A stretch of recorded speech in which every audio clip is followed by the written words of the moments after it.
Happy Halloween! My name is Meerah, and I'm a Lorekeeper in one of Yogg-Sothoth's libraries, and today I wanted to very briefly talk about the Martians and their fighting machines, or tripods, as I will probably be referring to them, from War of the Worlds by H.G. Wells. Most of this information is from the original story by H.G. Wells, but I will be mentioning the 2005 Steven Spielberg adaptation because it's my favorite. This video is by no means extensive or all-inclusive. As with all of my content, this is just a brief summary. War of the Worlds was published in 1898, and the titular monster from it is the Martians, also known as the mollusks or the sarmacs. They are an alien species that, in the original story, originate from Mars and invaded Earth when their own planet became too cold for them to survive on. In the Spielberg version, they come from an unknown planet from the depths of the Milky Way. Their anatomy is pretty different from humans, though they do have a lot of the same organs, such as a heart and lungs and a brain, the brain being the most vital organ for a Martian. They do not have a digestive system, at least not in the same way that we do, though they do need to feed on the blood from other beings. They do not have a robust musculature system like humans do, and so they don't require sleep or rest. They are genderless and asexual and reproduce by growing polyps on the sides of their bodies. While it is unconfirmed, it can be assumed, I think, that they communicate with one another via telepathy. They are far more advanced technologically and intellectually than humans are, which leads me to their fighting machines.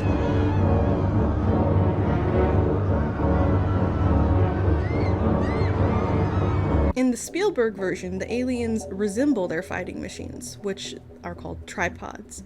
The machines are squid-like, with a dome shape for their main structure, supported by several legs used for locomotion, and accented by multiple tentacle-like appendages that are retractable.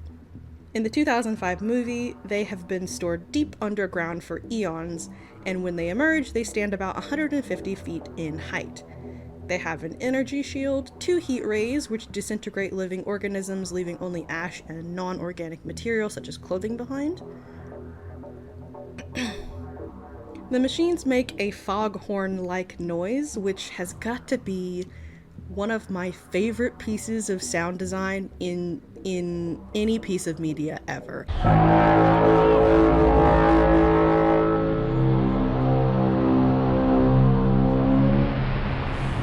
It's so good. It is so good.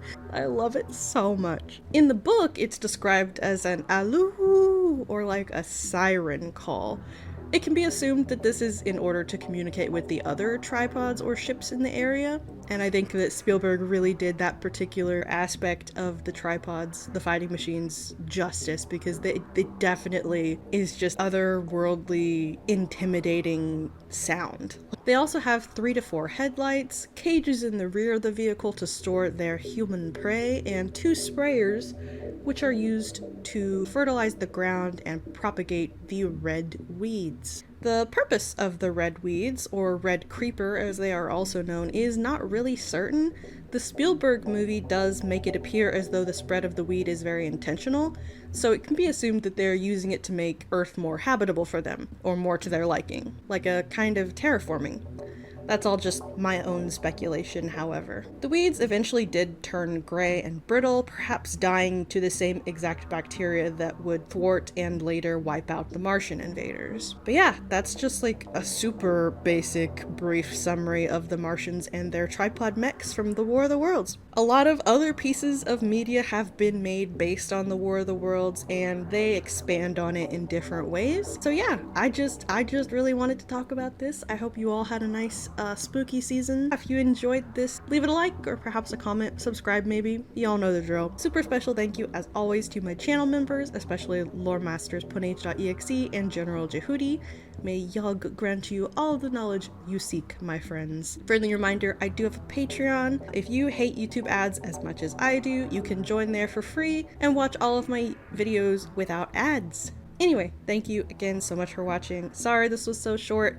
I just wanted to talk like I said, I just wanted to ramble very briefly about about War of the Worlds, so this was that. I hope to see y'all next time here in the library.